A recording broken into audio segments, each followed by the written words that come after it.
You're listening to the Charles Bonnet Syndrome podcast. I'm Shaimond Foy. My co-host Eva Potts is not here with me today. She'll be back next week. This is episode 9, and today I'll be talking about who Charles Bonnet was. I first want to mention what Charles Bonnet Syndrome is. It's often referred to by its acronym CBS. It's a condition that affects people who are blind or visually impaired.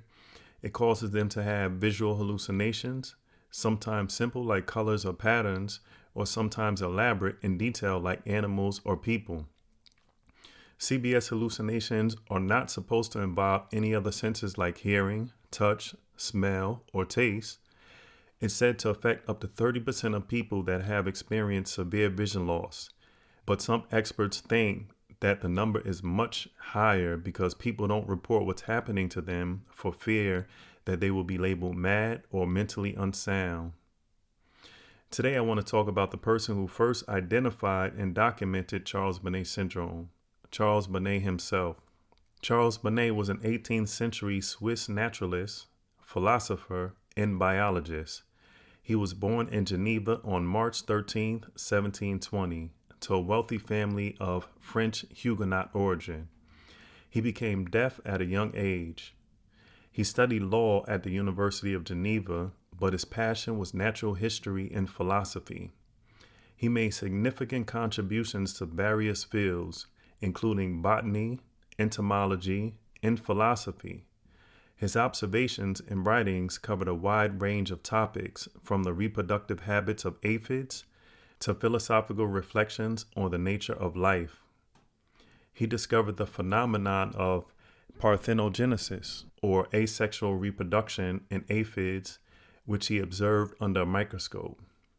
He coined the term phyllotaxis to describe the arrangement of leaves on a plant and developed a mathematical theory to explain it.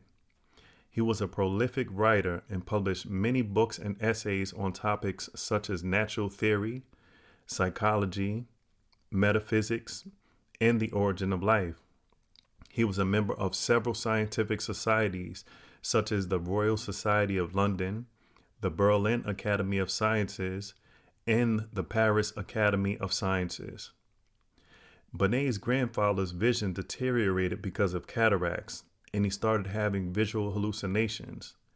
Bonnet observed his grandfather and documented what he was experiencing and confirmed he was mentally sound. In other words, he didn't have dementia or any mental condition that will cause him to hallucinate. In 1760, Charles Bonnet presented his findings about his grandfather's hallucinations to the public and the scientific community. He described the syndrome as a phenomenon where the brain compensates for the lack of visual input by generating detailed and often fantastical images. As Bonnet aged, his vision declined from cataracts, and he started experiencing visual hallucinations. With the help of an assistant, he meticulously documented his own experiences, which contributed to his earlier findings on the condition.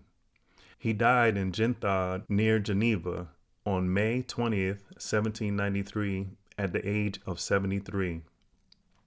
Charles Bonnet's observations laid the groundwork for the understanding of Charles Bonnet Syndrome. So I thought it was important to discuss who Charles Bonnet was, since he's the first one to document Charles Bonnet Syndrome and present his findings to the world. So now that we know a little bit more about that, that can help us learn more about the condition and the origins of it being documented, and hopefully some medical professionals and other people can work together to make the quality of life better for people that have Charles Bonnet, and maybe there'll be a cure or some kind of interventions to help people manage the condition better. So thank you, and I'll catch you next week with my co-host Eva. Have a great day.